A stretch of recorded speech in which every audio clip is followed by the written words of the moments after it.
Hello students, आज का session में हम बात करेंगे स्प्रिंग फोर्स के बारे में। ठीक है, देखो स्प्रिंग फोर्स होता क्या है। स्प्रिंग फोर्स होता है जब आप कोई भी स्प्रिंग को कंप्रेस करेंगे। ओके, तो क्या होता है कंप्रेशन मतलब छोटा कर देना। तो ये देखो पहले ये स्प्रिंग था, ये वाला पहले स्प्रिंग था, इसको हमने थोड़ा कंप्रेस कर दिया, कंप्रेस करके छोटा कर दिया। तब क्या होगा, एक स्प्रिंग के ऊपर एक फोर्स काम करेगा। Okay, a force will act on the spring. कौन सा डायरेक्शन में फोर्स एक्ट होगा, इस स्प्रिंग को हमने फोर्स अप्लाई किया, एक्सटर्नल फोर्स अप्लाई करके क्या किया है, इसको छोटा कर दिया। तो क्या होगा, अब जब छोटा हो जाएगा तो स्प्रिंग का ऊपर स्प्रिंग क्या करना चाहेगा, अभी पहले जैसा कंडीशन में था वैसा ही कंडीशन में आने के लिए तैयार होगा। ठीक है, तो स्प्रिंग के ऊपर एक फोर्स काम कर रहा है। कब काम कर रहा है एक force, when a force is acting, जब आप स्प्रिंग को कंप्रेस करेंगे तब स्प्रिंग के ऊपर एक फोर्स काम करेगा, जिस फोर्स को हम कहते हैं कंप्रेशन फोर्स और कंप्रेस फोर्स। ये जो फोर्स है ना, कंप्रेस फोर्स है, कौन सा डायरेक्शन में काम करेगा, ये जो कंप्रेस फोर्स है कौन सा डायरेक्शन में।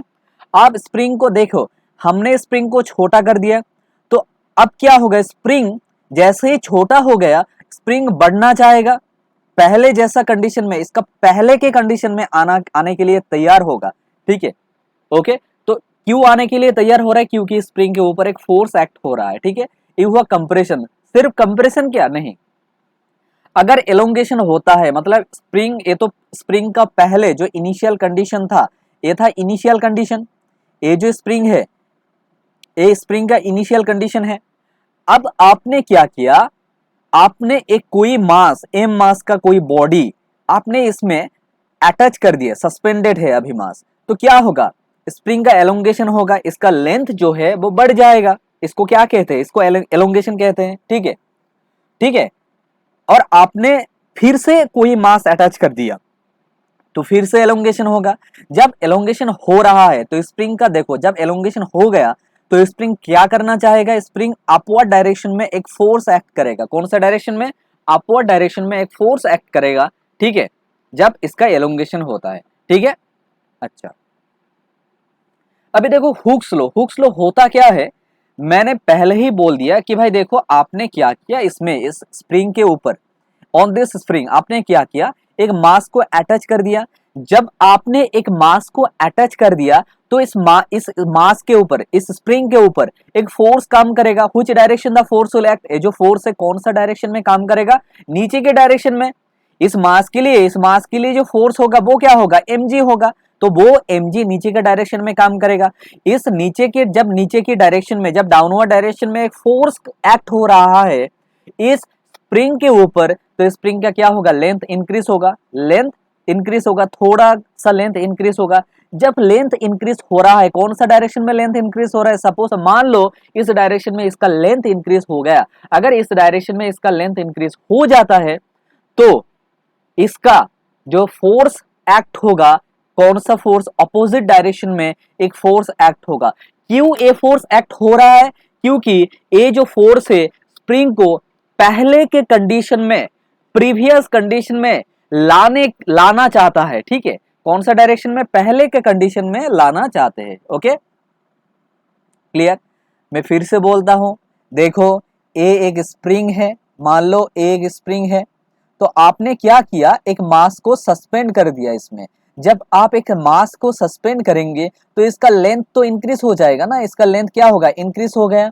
मान लो इसका लेंथ कितना इंक्रीज हो गया, एक्स लेंथ इंक्रीज हो गया। ठीक है, देखो लेंथ जब इंक्रीज हो रहा है तो स्प्रिंग के ऊपर क्या होगा, ऑपोजिट डायरेक्शन में एक फोर्स काम करेगा, a force will act along the opposite direction. ये जो फोर्स है ये जो फोर्स है क्यों ऑपोजिट डायरेक्शन में एक्ट होगा, ये चाहेगा कि भाई जब स्प्रिंग पहले का कंडीशन में लाना चाहेगा, ये जो फोर्स है ना पहले का कंडीशन में इसको लाना चाहेगा। ठीक है, it will try to bring the spring in the previous condition. ठीक है, ओके, इसी फोर्स को कहते हैं रीस्टोरिंग फोर्स। कौन सा फोर्स बच्चों, रीस्टोरिंग,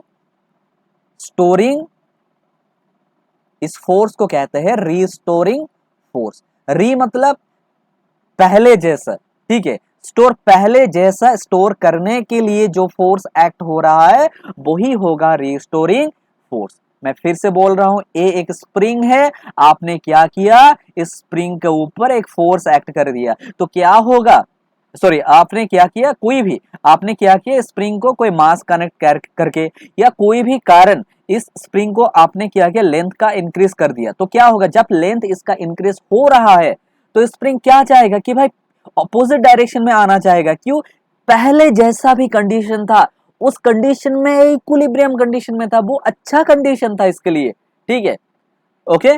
तो इसीलिए एक ऑपोजिट डायरेक्शन में एक फोर्स एक्ट होगा, जिस फोर्स को हम कहते हैं रिस्टोरिंग फोर्स।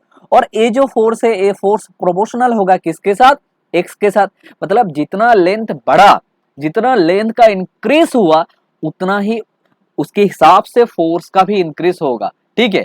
लेकिन देखो, जब मैं बता रहा था कि भाई लेंथ तो इस डायरेक्शन में लेंथ का इंक्रीज हुआ, लेकिन हमारा जो फोर्स एक्ट हो रहा है वो कौन सा डायरेक्शन में फोर्स एक्ट हो रहा है, वो अपोजिट डायरेक्शन में फोर्स एक्ट हो रहा है, इसलिए हमें इधर माइनस लिखना पड़ेगा, ठीक है, ओके। यही था हुक्स लॉ, ठीक है, इसको कहते हैं हुक्स लॉ। चलो अभी देखो एक क्वेश्चन है। अच्छा मैं फिर से और एक बात बता रहा हूं कि हमने तो बता दिया कि भाई ये जो एफ है, एफ क्या होगा, एफ होगा प्रोपोर्शनल टू माइनस एक्स। क्यों माइनस एक्स हो रहा है, इसीलिए बच्चों माइनस एक्स हो रहा है, इसीलिए माइनस एक्स हो रहा है क्योंकि फोर्स जिस डायरेक्शन में एक्ट हो रहा है, मान लो आपने क्या किया, आपने इसका लेंथ बढ़ा दिया, कौन सा डायरेक्शन में, आपने कोई कारण आपने लेंथ बढ़ा दिया, कौन सा डायरेक्शन में, आपका लेंथ जो स्प्रिंग का लेंथ है वो इंक्रीज हो रहा है, इस डायरेक्शन में स्प्रिंग का लेंथ इंक्रीज हो रहा है। तो देखो स्प्रिंग आप क्या करना चाहेगा, स्प्रिंग आप अपोजिट डायरेक्शन में एक फोर्स एक्ट करेगा। क्यों फोर्स एक्ट करेगा, क्योंकि स्प्रिंग चाहेगा कि इसका जो पिछला दशा था, पिछला कंडीशन था, उस कंडीशन में आने के लिए तैयारी करेगा, ठीक है। तो इसलिए हम तो एफ को, जो फोर्स एक्ट हो रहा है, जितना लेंथ बढ़ रहा है उतना ही फोर्स बढ़ेगा, उस हिसाब से फोर्स बढ़ेगा, लेकिन एक माइनस होगा, ठीक है, ओके। क्यों माइनस, ऑपोजिट डायरेक्शन में है इसलिए। और देखो अभी अगर मैं आपको बताता हूं कि इस प्रोपोर्शनल साइन को हटाने से एक कांस्टेंट आएगा, इस कांस्टेंट को हम कहते हैं के, उसके हिसाब से हो जाएगा एफ इक्वल्स टू कितना होगा, माइनस के एक्स होगा, ठीक है, ओके। यही होता है हुक्स लॉ, यही फॉर्मूला है हुक्स लॉ का, ठीक है। अच्छा चलो अभी एक क्वेश्चन है, जो क्वेश्चन है देखो, find extension in both spring, हमें सॉल्व करना होगा। ये जो स्प्रिंग, दो स्प्रिंग है ना, इस स्प्रिंग में कितना एक्सटेंशन, मतलब टोटल एक्सटेंशन कितना होगा, वही हमें सॉल्व करना होगा, ठीक है, ओके। अच्छा बताओ, अच्छा बताओ, ये जो पहले वाला मास है 1 kg, तो इस सपोर्ट में है ना, इसके सपोर्ट में है, देखो इसके सपोर्ट में है, ये जो पहले वाला मास है इसके साथ अटैच है, ठीक है। और एक 2 kg है जो 1 kg के साथ अटैच है। तो देखो कितना फोर्स एक्ट होगा, देखो इसमें तो जो 1 kg है ना, इसके साथ डाउनवर्ड डायरेक्शन में एक फोर्स एक्ट होगा, भाई वो फोर्स कितना होगा, mg होगा। m कितना है 1, इसका मतलब वो हो गया 1g। अच्छा ठीक है, अरे भाई ऑपोजिट डायरेक्शन में तो फोर्स एक्ट होगा, क्योंकि देखो ये जो स्प्रिंग है ना, स्प्रिंग का तो लेंथ इंक्रीज होगा। सपोज मान लो ए वाला जो स्प्रिंग है इसका लेंथ कितना इंक्रीज हो रहा है, x1, कितना लेंथ इंक्रीज हो रहा है, x1, ठीक है। तो मान लो मैं तो पहले ही बोल दिया कि भाई जब फोर्स एक्ट, जब इसका लेंथ इंक्रीज हो रहा है तो इस डायरेक्शन में कौन सा फोर्स एक्ट होगा, वो होगा रिस्टोरिंग फोर्स, और वो फोर्स का वैल्यू कितना है, वो है kx1, ठीक है, हो गया, हो गया। अच्छा इसमें, अभी इसमें आओ, अभी देखो ये तो 1 kg के बारे में हो गया ना, और कोई फोर्स है, हाँ सर और एक फोर्स है, कौन सा फोर्स है, देखो अभी देखो जब मैं 2 kg के बारे में बात करूंगा तो 2 kg में कितना है, देखो ए वाला तो नीचे आ जाएगा, नीचे इस नीचे के डायरेक्शन में फोर्स एक्ट करेगा, तो इसलिए इसका जो फोर्स होगा वो है कितना होगा, 2g होगा, mg। अच्छा अभी क्या होगा, सर देखो इस डायरेक्शन में तो फोर्स एक्ट होगा, क्यू फोर्स एक्ट होगा। देखो अभी क्या करेगा, ए जो देखो जब ये लेंथ इंक्रीज कर रहा है, जब ये 2 kg के दौरान इसका जब लेंथ इंक्रीज हो रहा है तो ऊपर की दिशा में एक फोर्स एक्ट होगा, ठीक है ना, ऊपर के दिशा में एक फोर्स एक्ट होगा। भाई वो फोर्स कितना होगा, अगर ए वाला इस स्प्रिंग का टोटल लेंथ जो इंक्रीज हुआ वो x2 हुआ, तो ऊपर के दिशा में कितना फोर्स एक्ट होगा भाई, वो होगा kx2। अच्छा सिर्फ यही देखो, ये जो 1 kg है ना, ये 1 kg इसका ये क्या करेगा, ये तो इसको इसको सपोर्ट नहीं करेगा, ये अपोज करेगा कि भाई बोलेगा कि भाई तुम नीचे क्यों जा रहे हो, why you are moving downward direction. तो इसको ये जो 1 kg है ना, ये तो सपोर्ट है टेंशन वाला। टेंशन मान लो, टेंशन आपने पता है ना, टेंशन टेंशन के लिए मैंने क्या बताया कि भाई देखो ए एक मास है, ठीक है, ए है m1 और ए है m2, ठीक है, मैंने बताया था अगर ए कोई रॉड से कनेक्टेड होता है तो m1 क्या करेगा, m2 के ऊपर एक फोर्स एक्ट करेगा, कौन सा डायरेक्शन में, इस डायरेक्शन में। मान लो ए फोर्स हो गया t, तो m2 क्या करेगा, m1 के ऊपर एक फोर्स एक्ट करेगा, वो भी कितना होगा, वो भी 2। तो इसलिए जब मैं बोल रहा हूं कि भाई ये तो 2 kg है, तो 2 kg क्या करेगा, स्प्रिंग का लेंथ इंक्रीज करेगा, तो इसके लिए इसका फोर्स कितना होगा, kx2 होगा। और ये 1 kg क्या करेगा, भाई तुम ऊपर आओ, तुम ऊपर आओ, तो 1 kg क्या करेगा पता है आपको, देखो 1 kg का ऊपर, ठीक है, क्योंकि देखो वन इस डायरेक्शन में एक फोर्स एक्ट होगा, इस डायरेक्शन में एक फोर्स एक्ट होगा, ए भी कितना होगा, ए होगा kx2। समझ में आया, समझ में, क्योंकि देखो ना 1 kg का रिस्पेक्ट में भी तो लेंथ इंक्रीज हो रहा है, ठीक है। 1 kg देख रहा है, अरे भाई ये तो लेंथ बढ़ गया, 1 kg क्या देख रहा है कि अरे भाई ये तो लेंथ इंक्रीज बढ़ गया, ठीक है। तो इसमें भी एक फोर्स एक्ट होगा, वो कितना होगा, वो होगा kx2, ठीक है, ओके। अरे ऐसे होता है, देखो ना, एक स्प्रिंग है, एक मास है और एक दूसरा मास है, ठीक है। तो क्या होगा, अगर स्प्रिंग से कनेक्टेड होता है, ए वाला मास है m1 और ए वाला मास है m2, तो सोचो ना, ठीक है, अभी सोचो, अगर दोनों का ए क्या करेगा, ए अगर इस डायरेक्शन में मूव हो रहा है, ठीक है, ए वाला मास अगर इस डायरेक्शन में मूव हो रहा है, ठीक है, इसका टेंडेंसी, तो जो स्प्रिंग का फोर्स होगा कौन सा डायरेक्शन में फोर्स एक्ट होगा, सोचो सोचो, स्प्रिंग का जो फोर्स होगा कौन सा डायरेक्शन में, इस डायरेक्शन में। अच्छा, अगर m1 बोल रहा है कि भाई मैं तुम्हें इस डायरेक्शन में खींच के रखूंगा, तुम्हें मैं इस डायरेक्शन में खींच के रखूंगा, और अगर m1 इस डायरेक्शन में मूव करना चाह रहा है, तो वह फोर्स कौन सा डायरेक्शन में होगा, इस डायरेक्शन में।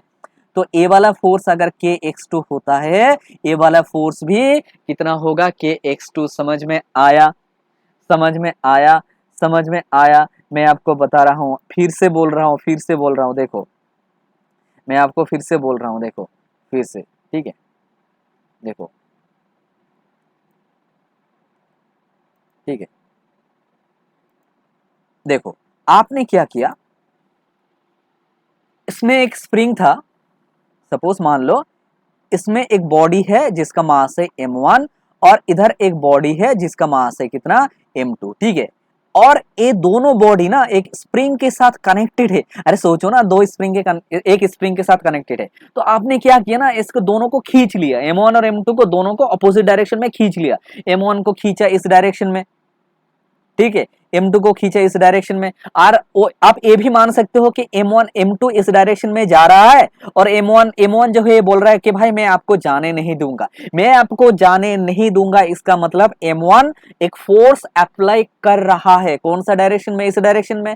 तो इसी दौरान अगर टोटल लेंथ x इंक्रीज होता है, इसका लेंथ अगर x इंक्रीज होता है, तो m2 इस डायरेक्शन में मूव कर रहा है, तो इसके लिए इसका जो फोर्स एक्ट होगा इस डायरेक्शन में होगा, और m1 इस डायरेक्शन में अगर मूव हो रहा है या फोर्स अप्लाई कर रहा है, तो इसका जो अपोजिट फोर्स होगा, रिस्टोरिंग फोर्स, कौन सा डायरेक्शन में, इस डायरेक्शन में होगा।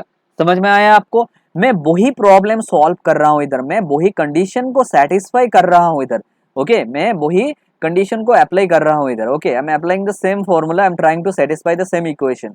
तो अगर मैं अप्लाई करता हूं इधर तो कैसे होगा, देखो, तो जैसे मैंने बता दिया आपको, अगर आप अभी 1 kg को लेंगे, 1 kg को लेंगे, तो 1 kg के ऊपर कौन कितना फोर्स एक्ट हो रहा है, देखो 1 kg के ऊपर ऊपर की दिशा में अपवर्ड डायरेक्शन में जो फोर्स एक्ट हो रहा है वो कितना है, kx1 है। और डाउनवर्ड डायरेक्शन में जो फोर्स एक्ट हो रहा है वो कितना है, सोचो, डाउनवर्ड डायरेक्शन में जो फोर्स एक्ट हो रहा है, एक तो है mg और दूसरा है kx2 है, कितना है, kx2 है, ठीक है। अच्छा, और 2 kg के ऊपर में कितना फोर्स है, देखो 2 kg, अगर हम 2 kg को लेते हैं तो इस डायरेक्शन में जो फोर्स है वो है 2g, और इस डायरेक्शन में कितना फोर्स है, सोचो, एक तो हो गया 2g ना, एक तो हो गया 2g।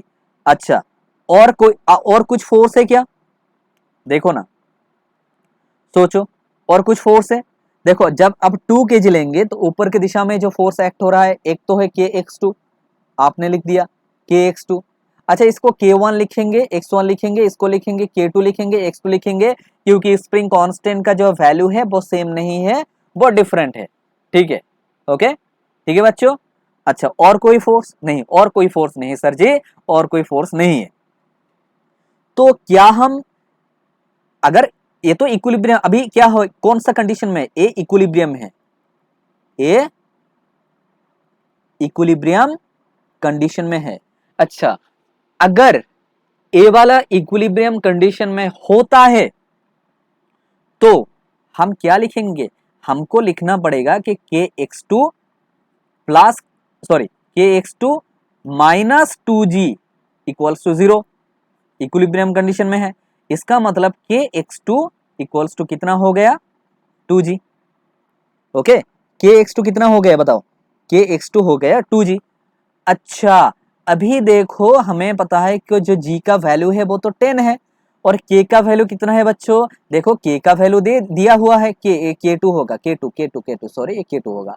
अच्छा k2 का वैल्यू कितना है, वो है 100, और x2 तो हमें पता नहीं, पता है हमें x2 पता नहीं। इसका मतलब हमें x2 का वैल्यू मिल गया, वो कितना मिला, 0.2 मिल गया मीटर। ठीक है, x2 का वैल्यू कितना मिला हमें, जो x2 का वैल्यू मिला वो है 0.2। ओके बच्चों, ठीक है, समझ में आया सबको, सबको समझ में आया, सबको समझ में आया। जो x2 का वैल्यू कितना हो गया, x2 का जो वैल्यू हुआ वो है 0.2। अभी सोचो x1 भी तो हमें सॉल्व करना होगा। ओके, अभी हमें x1 भी सॉल्व करना होगा, तो हम x1 कैसे सॉल्व करेंगे, देखो 1 kg को अगर आप लेंगे ना, इफ यू टेक 1 kg, देखो 1 kg के ऊपर की दिशा में जो फोर्स एक्ट हो रहा है वो है कितना, k1 x1 है। अच्छा नीचे की दिशा में कौन सा फोर्स एक्ट हो रहा है, वो है 1g, इसका मतलब g माइनस कितना है, माइनस है kx2, इक्वल्स टू इक्विलिब्रियम में है, इसका मतलब ये तो 0 हो गया। अच्छा अभी बताओ k1 के वैल्यू कितना है, k1 का वैल्यू है, ए भी है 100, अच्छा ए भी है 100, अच्छा ठीक है। और x1 का वैल्यू कितना है, x1 का वैल्यू तो हमें पता नहीं, इसको तो हमें सॉल्व करना होगा। इक्वल्स टू लिखेंगे, g का वैल्यू कितना है, 10 है, k का वैल्यू कितना है, ठीक है एक k2 हो जाएगा, एक k2 हो जाएगा, ठीक है k2। ओके अच्छा k2 का वैल्यू भी दिया हुआ है, वो है 100, और x2 का वैल्यू कितना है, 0.2 है, इक्वल्स टू कितना, 0, इसका मतलब 100 x1 इक्वल्स टू हो गया 10 प्लस, ठीक है 20, इसका मतलब हो गया 30। इसका मतलब जो हमें x1 मिला ना, जो हमें x1 मिला वो कितना मिला, वो हमें मिल गया 0.3 मीटर। ओके, इसका मतलब जो हमें टोटल वैल्यू मिला, टोटल वैल्यू, टोटल कितना एक्सटेंशन हुआ, जो टोटल एक्सटेंशन हुआ x इक्वल्स टू है x1 प्लस x2, इसके लिए x1 और इसके लिए x2, तो x1 कितना है, x1 है 0.3 और x2 कितना है 0.2, इसका मतलब हमें आंसर मिल गया 0.5 मीटर। ओके समझ में आया, ठीक है ठीक है बच्चों, सबको समझ में आया। अगर समझ में आ गया आपको तो हम सेकेंड क्वेश्चन जो है उसमें जाएंगे। ओके देखो सेकेंड क्वेश्चन क्या है, जो सेकेंड क्वेश्चन दिया हुआ है वो है in the system from all surfaces are smooth, string is massless and inextensible. ठीक है, हमें सॉल्व करना है। देखो इसका मतलब इधर देखो, ये जो स्ट्रिंग है ना ये मासलेस है, इसका मास जो है वो हमने नेग्लेक्ट कर दिया। तो हमें सॉल्व करना है कि जो एक्सेलरेशन होगा सिस्टम का, वो एक्सेलरेशन कितना होगा, और टेंशन जो एक्ट हो रहा है वो टेंशन कितना होगा स्प्रिंग पे, और जो स्प्रिंग कांस्टेंट का वैल्यू है वो तो दिया हुआ है, वो कितना है, वो है 50। अच्छा तो देखो हमें अभी सॉल्व करना होगा इसको, कैसे हमें सॉल्व करना होगा, देखो धीरे धीरे इसको हम सॉल्व करेंगे। पहले तो सोचो कितना फोर्स एक्ट हो रहा है, देखो भाई इस डायरेक्शन में तो एक ही फोर्स एक्ट हो रहा है, इस डायरेक्शन में तो एक ही फोर्स एक्ट हो रहा है, वो कौन सा फोर्स है, वो कौन सा फोर्स है, वो तो है टेंशन फोर्स। अच्छा सर ये तो टेंशन फोर्स एक्ट हो गया। अच्छा इस 2 kg पे कितना फोर्स एक्ट हो रहा है, देखो 2 kg के अपवर्ड डायरेक्शन में भी तो टेंशन होगा। अच्छा सर और देखो ये 3 kg पे कितना फोर्स एक्ट होगा, अच्छा 2 kg, अच्छा 3 kg पहले लिखते हैं, 3 kg पे जो फोर्स एक्ट होगा वो है 3g। अच्छा, और क्या होगा एक्सटेंशन के दौरान, इसमें एक रेस्टोरिंग फोर्स एक्ट होगा। मान लो अगर एक्स, इसका लेंथ अगर एक्स इंक्रीज हो गया, ठीक है, स्प्रिंग का लेंथ अगर एक्स इंक्रीज होता है तो अपवर्ड डायरेक्शन में जो एक्स रेस्टोरिंग फोर्स होगा वो कितना होगा, वो के एक्स होगा। ठीक है, उसी दौरान इस डाउनवर्ड डायरेक्शन में भी तो एक फोर्स एक्ट होगा ना, डाउनवर्ड डायरेक्शन में भी तो फोर्स एक्ट होगा। ये 2 kg जो ऑब्जेक्ट है, इस ये क्या करेगा, अरे भाई मत जाओ मत जाओ, इसको बंद के रखेगा। तो इसके लिए जो, इसके लिए भी इस डायरेक्शन में एक फोर्स एक्ट होगा, वो कितना होगा, वो फिर के एक्स होगा। ठीक है, समझ में आया, समझ में आया, समझ में आया, ओके। अच्छा देखो देखो देखो देखो 3 kg के लिए इस डाउनवर्ड डायरेक्शन में मूव हो रहा है, तो इसलिए जो फोर्स अपवर्ड डायरेक्शन में एक्ट होगा वो रिस्टोरिंग फोर्स होगा, वो हो गया के एक्स। अच्छा 2 kg बोलो नहीं, मत जाओ मत जाओ मत जाओ, इसको इसको बोल रहा है कि मत जाओ भाई, ठीक है, डोंट मूव।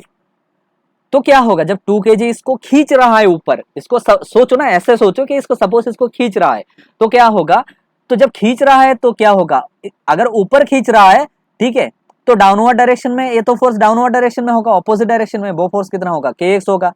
अभी अगर हम फ्री बॉडी डायग्राम ड्रॉ करते हैं 1 kg के लिए, first of all for 1 kg, 1 kg के लिए इस डायरेक्शन में एक ही फोर्स एक्ट हो रहा है, वो है टेंशन फोर्स। ठीक है, कितना फोर्स एक्ट हो रहा है सर, सर इस डायरेक्शन में तो टेंशन फोर्स एक्ट हो रहा है। ठीक है, अच्छा तो इसका मतलब हम लिख सकते हैं कि भाई टी इक्वल्स टू कितना होगा, टोटल अगर पूरा सिस्टम का एक्सेलरेशन ए होता है तो tension equals to force equals to कितना होता है, मास मास इनटू एक्सेलरेशन। तो मास कितना है 1 है और एक्सेलरेशन कितना है ए है, तो इसका मतलब टी इक्वल्स टू हो गया ए। इसको देते हैं इक्वेशन नंबर 1। अभी सोचो 2 kg का ऊपर, 2 kg सर सोच लो 2 kg, 2 kg का ऊपर कितना फोर्स एक्ट हो रहा है, देखो ऊपर की दिशा में तो एक फोर्स एक्ट हो रहा है, वो है टेंशन फोर्स, और नीचे की डायरेक्शन में जो फोर्स एक्ट हो रहा है एक तो, अच्छा इसको तो भूल ही गए भाई, डाउनवर्ड डायरेक्शन में तो mg फोर्स एक्ट होगा। तो डाउनवर्ड फोर्स में एक फोर्स एक्ट होगा वो है 2g, और कितना फोर्स एक्ट होगा वो है kx। तो टोटल सिस्टम इक्विलिब्रियम में है, तो इसका मतलब t माइनस कितना 2g minus kx equals to कितना हो गया, equals to, sorry not equilibrium, acceleration solve करने के लिए बोला है ना, इक्वल्स टू कितना होगा, m में होगा, m कितना है 2, उसके साथ a। ठीक है, इसको दे देते हैं इक्वेशन नंबर 2। ओके, ठीक है, समझ में आया, ठीक है, समझ में आया, ओके, ठीक है ना। मैंने ठीक लिखा गया, एक बार कैलकुलेशन देख लो, देख लो एक बार देख लो। अच्छा, तो ऊपर के डायरेक्शन में टेंशन फोर्स एक्ट हो रहा है, टेंशन फोर्स, और नीचे के डायरेक्शन में कौन सा फोर्स, के एक्स, और कितना है 2g है। ठीक है, अच्छा, ओके, ठीक है सर। हाँ हमने गलती किया है, हमने गलती, अरे भाई ये तो डाउनवर्ड डायरेक्शन में मूव हो रहा है, डाउनवर्ड डायरेक्शन, तो डाउनवर्ड का फोर्स तो ज्यादा होगा, 2x प्लस 2g प्लस के एक्स होगा ना, माइनस टी होगा भाई, माइनस टी होगा, क्योंकि डाउनवर्ड डायरेक्शन में मूव हो रहा है ना, डाउनवर्ड वाला जो फोर्स है वो तो ज्यादा होगा। ठीक है, अरे भाई डाउनवर्ड डायरेक्शन में कितना फोर्स है, डाउनवर्ड डायरेक्शन में जो फोर्स है वो है 2g, और क्या है के एक्स है, और अपवर्ड डायरेक्शन में जो फोर्स है वो कितना है टेंशन फोर्स। तो कौन सा फोर्स ज्यादा होगा, जो डाउनवर्ड डायरेक्शन में फोर्स एक्ट हो रहा है वो तो ज्यादा होगा। तो इक्वेशन नंबर दे देते हैं 2। अभी देखो, अभी अभी अभी सोचो, अभी जो 3 kg है वो 3 kg को ड्रॉ कर लो, 3 kg, तो 3 kg का ऊपर जो फोर्स एक्ट हो रहा है वो कौन सा फोर्स एक्ट हो रहा है, वो इस डायरेक्शन में तो फोर्स एक्ट हो रहा है के एक्स, और नीचे के हिस्से में जो फोर्स एक्ट हो रहा है वो है mg। तो हम लिखेंगे कि भाई 3g माइनस के एक्स इक्वल्स टू कितना लिखेंगे, m ए, इसको दे देते हैं इक्वेशन नंबर 3। हुआ, ठीक है। अभी हम क्या करेंगे, तीनों इक्वेशन को ऐड कर देंगे। ठीक है, तीनों इक्वेशन को आप क्या करेंगे, ऐड कर दो, equation number 1, equation number 2, equation number 3। अगर तीनों इक्वेशन को आप ऐड कर देंगे ना, एडिशन कर देंगे, जो क्या होगा अभी, वो होगा टी, सही ना, प्लस 2g सर प्लस के एक्स, माइनस कितना होगा, माइनस होगा टी। ओके, प्लस कितना है, लेफ्ट हैंड साइड कैलकुलेट कर लो पहले, 3g माइनस क्या है के एक्स। ओके, अच्छा इक्वल्स टू क्या होगा, a plus 2a plus 3a, that mean 6a हो गया, ए टी, और a वाला t मर गया, 2g और 3g 5g हो गया, इसका मतलब 5g, और के एक्स ए भी मर गया, तो कितना हो गया 5g ना। ठीक है, और कुछ है क्या? 5g इक्वल्स टू कितना हुआ? 5g इक्वल्स टू हो गया 6a। इसका मतलब आपको जो a मिला वो कितना हुआ? 5g, g का वैल्यू लिख रहे हो वो है 10 बाई कितना है 6, ठीक है ओके। इसका मतलब आपको जो आंसर मिला वो एक्सेलरेशन का जो वैल्यू मिला वो है 50/6। एक्सेलरेशन का वैल्यू कितना मिला? वो है 50/6 ओके। तो हमें एक्सेलरेशन का वैल्यू मिल गया वो है कितना है? 50/6। इसका मतलब 25/3, ठीक है, मीटर पर सेकेंड स्क्वायर, ये मिल गया एक्सेलरेशन। बट हमें तो सॉल्व करना है कि कितना एक्सटेंशन हुआ। तो कोई भी इक्वेशन पकड़ लो, इक्वेशन नंबर 2 और इक्वेशन नंबर 3, कोई मतलब इक्वेशन नंबर 2 और इक्वेशन नंबर 3, इन दोनों के बीच में कोई भी एक इक्वेशन, इसको ले लेते हैं, ठीक है, इसको लेते हैं। तो हमें सॉल्व करना है हमें जो सॉल्व करना होगा वो क्या सॉल्व करना होगा कि इसका जो एक्सटेंशन हुआ वो एक्सटेंशन कितना होगा। पहले तो हमें एक्सेलरेशन मिल गया, ऑप्शन जो क्वेश्चन नंबर 1 है वो तो मिल गया, क्वेश्चन नंबर 1 मिल गया। हमें सॉल्व करना है कि टेंशन कितना होगा। अरे भाई टी कितना होगा? टी इक्वल्स टू कितना होता है? टी इक्वल्स टू कितना होता है बताओ? टी इक्वल्स टू कितना होता है? टेंशन इक्वेशन नंबर 1 को ले लो, इस इक्वेशन को ले लो, टेक इक्वेशन नंबर 1 इसको ले लो। टी इक्वल्स टू कितना है? ए है, तो इसका मतलब टी भी हो गया आपका ए, इसका मतलब 25/3 मीटर पर न्यूटन, सॉरी 25/3 न्यूटन। अच्छा ये मिल गया आपको टेंशन। अभी मिलना होगा कि अभी हमें सॉल्व करना होगा कि इसका एक्सटेंशन कितना होता है। इक्वेशन नंबर 3 ले लो, 3 में कितना है? 3g माइनस के एक्स इक्वल्स टू 3 है, 3g माइनस के एक्स इक्वल्स टू कितना है? 3 है, सही ना। तो 30 हो जाएगा, 3 इंटू जी का वैल्यू 10 है, के का वैल्यू तो दिया हुआ है, what is the value of के? वो है तो 50, के का वैल्यू चेक कर लो, क्वेश्चन में कितना दिया हुआ है वो है 50 इंटू एक्स इक्वल्स टू 3 है। अच्छा ए का वैल्यू कितना है? वो है 25/3 ओके, ठीक है। तो ए वाला मर गया, तो हमें मिल गया 30 माइनस 25 इक्वल्स टू 50 एक्स। इसका मतलब हमें मिला एक्स इक्वल्स टू कितना मिला? सोचो 5/50, इसका मतलब 1/10, इसका मतलब 0.1 मीटर हुआ। मिला आपको? हो अच्छा,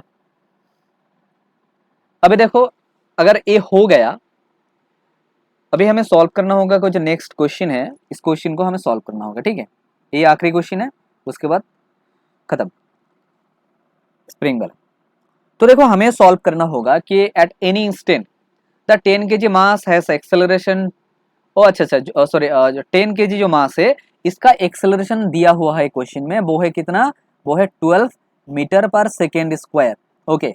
what is the acceleration of 20 kg? हमें सॉल्व करना है जो 20 kg ना, इसका एक्सेलरेशन कितना होता है। मान लो ए वाला एक्सेलरेशन A1 है और इसका एक्सेलरेशन A2 है, तो हमें सॉल्व करना होगा कि ये जो A2 है ना इसका एक्सेलरेशन कितना होगा, ये हमें फाइंड आउट करना होगा। तो चलो कैसे सॉल्व करेंगे हम।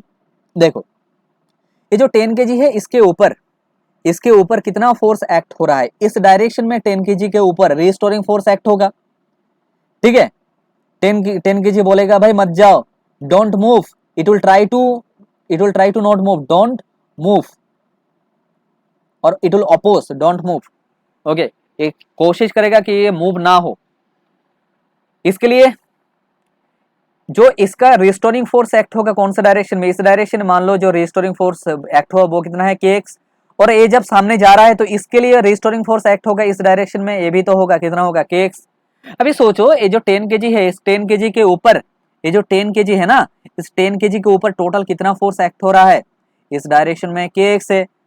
अच्छा अच्छा, और 20 kg के ऊपर, 20 kg के ऊपर जो फोर्स एक्ट हो रहा है इस डायरेक्शन में, जो फोर्स एक्ट हो रहा है वो कितना है? सोचो, ठीक है। जो 20 kg के ऊपर जो फोर्स एक्ट हो रहा है इस डायरेक्शन वो है 200 न्यूटन, और इस डायरेक्शन में जो फोर्स एक्ट हो रहा है वो है कितना? के एक्स, ठीक है। अच्छा हमें सॉल्व करना है कि भाई देखो ये जो एक्सेलरेशन है, किसका एक्सेलरेशन? जो 20 kg ऑब्जेक्ट है इसका एक्सेलरेशन कितना होगा। तो अच्छा फ्रॉम 10 kg, देखो फ्रॉम 10 kg, अगर हम 10 kg को मान लेते हैं, 10 kg को सोचते हैं 10 kg के बारे में, तो 10 kg के इस डायरेक्शन में एक ही फोर्स एक्ट हो रहा है, वो कितना है? के एक्स। तो फोर्स इक्वल्स टू कितना है? Mass into acceleration. मास कितना है? 10 है, और एक्सेलरेशन कितना है? 12 है। तो इसका मतलब इसका जो फोर्स हो गया वो kx का वैल्यू मिल गया, वो मिल गया हमें 120। तो हमें kx का वैल्यू मिल गया। अच्छा अभी देखो इस ऑब्जेक्ट के लिए 20 केजी के लिए, 20 केजी के देखो इस डायरेक्शन में जो फोर्स एक्ट हो रहा है वो है 200 न्यूटन, और अपोजिट डायरेक्शन में जो फोर्स एक्ट है वो है कितना है, kx है, इक्वल्स टू कितना होगा, मास इनटू एक्सेलरेशन है। मास कितना है 20 और एक्सेलरेशन मान लो कितना है a2, दोनों का एक्सेलरेशन डिफरेंट है। तो हमें इसको कैसे सॉल्व करना होगा, 200 माइनस kx कितना है 120, kx का तो वैल्यू हमें मिल गया पहले वाला से 120 इक्वल्स टू कितना है, मास इनटू एक्सेलरेशन, सो 20 इनटू a2। ठीक है, तो ये हो गया 80 इक्वल्स टू कितना होगा 20 a2। इसका मतलब जो a2 का वैल्यू मिला वो कितना मिला, 4 मीटर पर सेकेंड स्क्वायर।